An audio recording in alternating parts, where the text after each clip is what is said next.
Welcome back to the channel. My name is Shelby, aka 88 Fox, and today we are going to continue working on our 89 Foxbody.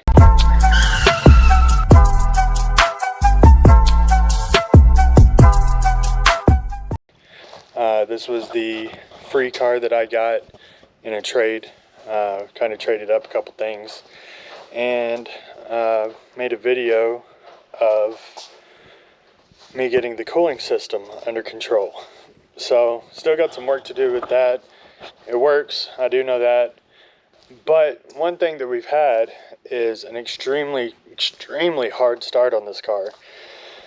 I've done everything that I knew how to do without really tearing down into it. Checked compression, which was good. They were all within like 15 pounds, I guess, of each other. And then checked fuel pressure. Fuel pressure looked great. No real issues there. Could hear the fuel pump coming on. No major problems there that I knew of. Even swapped out the ECU. I found that if the ECU is not registering certain things, right? Just a lot.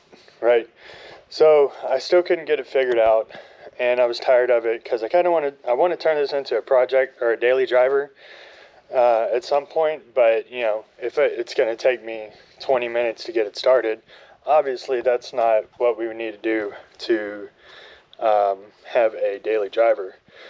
So I finally just said screw it. I'm going to pull the fuel tank and see what lies beneath. So here's the car. We pulled the fuel tank and found this. So here's the fuel pump. Whole bunch of debris inside it. This is the filter. Or I guess it's a filter. Just disgusting. And also, I don't think I have the sending unit up here, but the sending unit was corroded and just completely rusted out. And then just as well as this fuel filler neck. Look at that. That's the part that actually goes in the gas tank.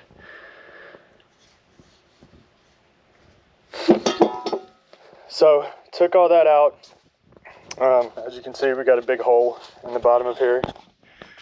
And then I put a new fuel pump, new sending unit, and then went and tried it, and after a couple of times priming the fuel pump, it started right up. So issue is definitely fuel. It was a little weird because we were still getting what was considered appropriate fuel pressure. Replaced the fuel pressure regulator as well. But yeah, we cleaned out the fuel tank, put the new fuel pump, which sits up here, and then put the new sending unit, which you can maybe see, sits right over back there. Let's see, boom, there you go. And then I ordered a couple other things. So I got the fuel filler neck, the whole setup. Also got a new vapor valve. Look at that. That's the kind of stuff that you want to see coming in your fuel. Yep. So we're gonna replace all that, and then we're actually going to. Let's see. I got a bunch of crap in here. Here's the sending unit, or the filler neck. Here's some gaskets. Yeah, and I got some OBD2 stuff that I need to mess with on another car. And we just got new bolts, new everything, all the way around. So we're going to get this fuel system locked down, and then hopefully not have to deal with it for a long time. So putting the filler neck in is pretty simple. You're going to route it through the top here. It's going to go in. You put the grommet on it. You put this grommet on it. And then bam, in there. But we're gonna go ahead and drop the tank first because I got to get this vapor valve, I don't know what you call it, vapor lock valve thing in there, and then we'll put the filler neck in and we'll be good to go.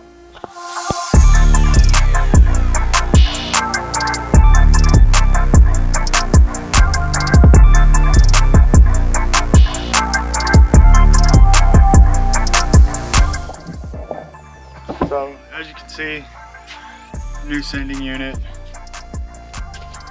new fuel pump, got new rings on it. We're going to put the vapor canister thingamajigger in here, and then we're also going to be replacing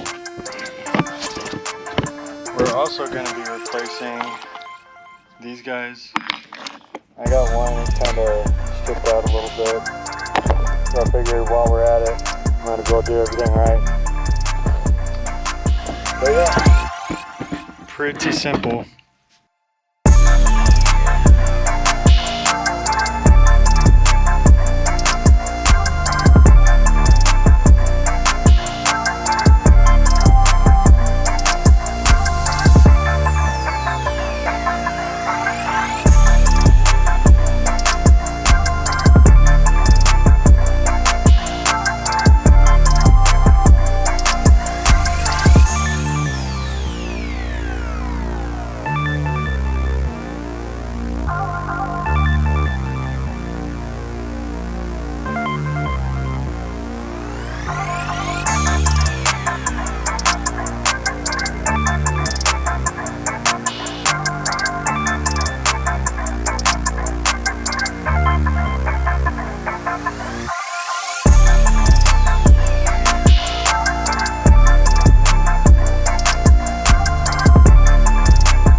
Yeah, that looks good.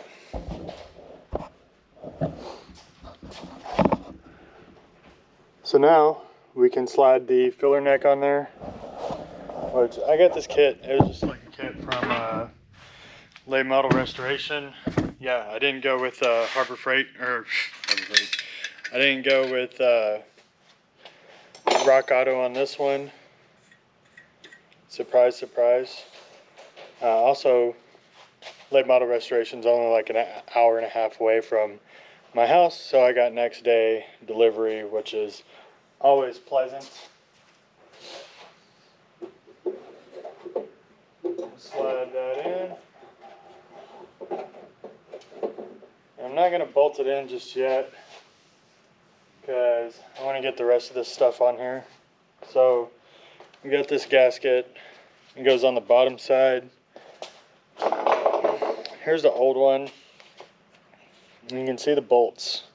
The bolt holes are on this side, so it actually slides up in there.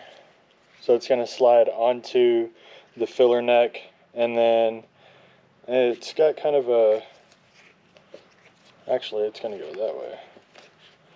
I'm glad I kept all this instead of throwing it away because I've never done this before.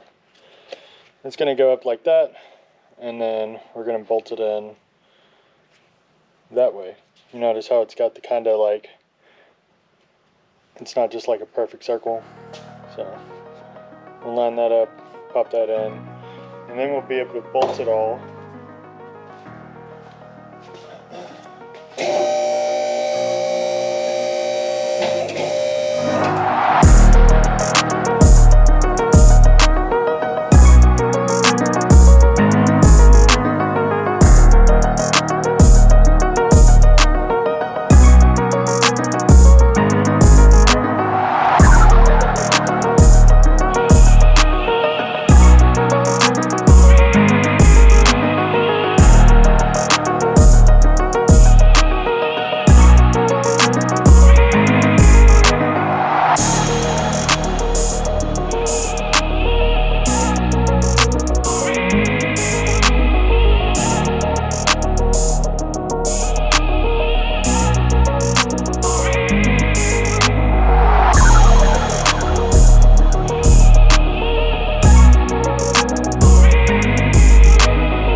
together, the last thing that I am going to do is replace the bolts and hold downs that actually hold the tank straps.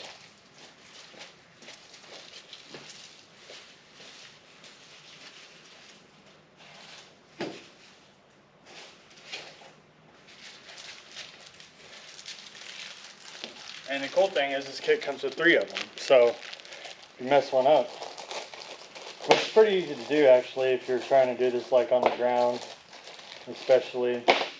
I've gone through many fuel tanks in Mustangs, even though the fuel pumps don't really go bad too much. I've had some weak ones before, and that's kind of what the case in this was, besides just the debris. But anyways, these can go bad pretty easily. They're easy to cross thread. So they just pop up in here.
Alright, so got it in.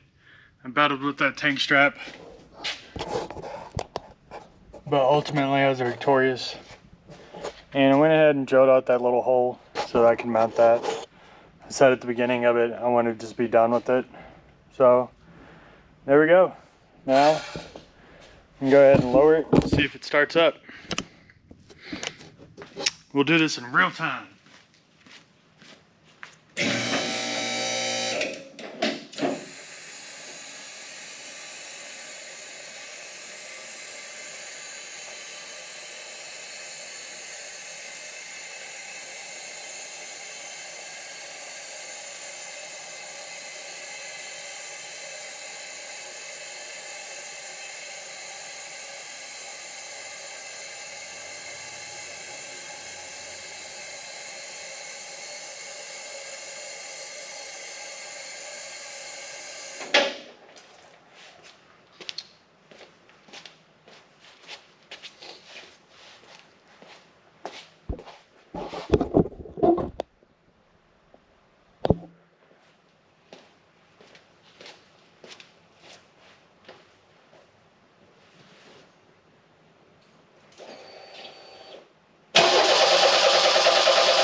we've obviously still got some bugs to work out. I think that I'm about to double check the timing on it.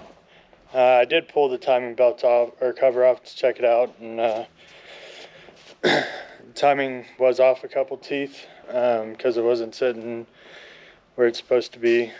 So corrected that. Did some initial timing before we got the kind of hard start problem figured out. Yeah, I know it sounded like it cranked a little bit longer than it should. I should have probably let it prime a little bit. But yeah, so the next step for this car is I'm gonna just try to get it to run a little bit better. I think, well, first thing I need to do is wire in something for a fan switch. Still can't get the radiator fan to kick on via OEM. So I've got a accessory fan automated switch thing that I'm gonna put in it, and then we're going to, drive it around, see how she behaves on the road, figure out what else she's gonna need. I think she's gonna need some shocks and struts and all that good stuff. We'll probably put a new timing belt on it, new water pump, because when I was in there, that water pump looked pretty aged. And then do a full tune-up, so spark plugs, all that good stuff. And then need to replace the heater core, put a new driver's side window in it, and then she'll be ready to do some paint body work, which I also plan on tackling myself. So yeah, this is going to be Project Daily Driver, and it's guaranteed to have a lot more stuff coming to it. Cool. All right. Thanks, everyone. See ya.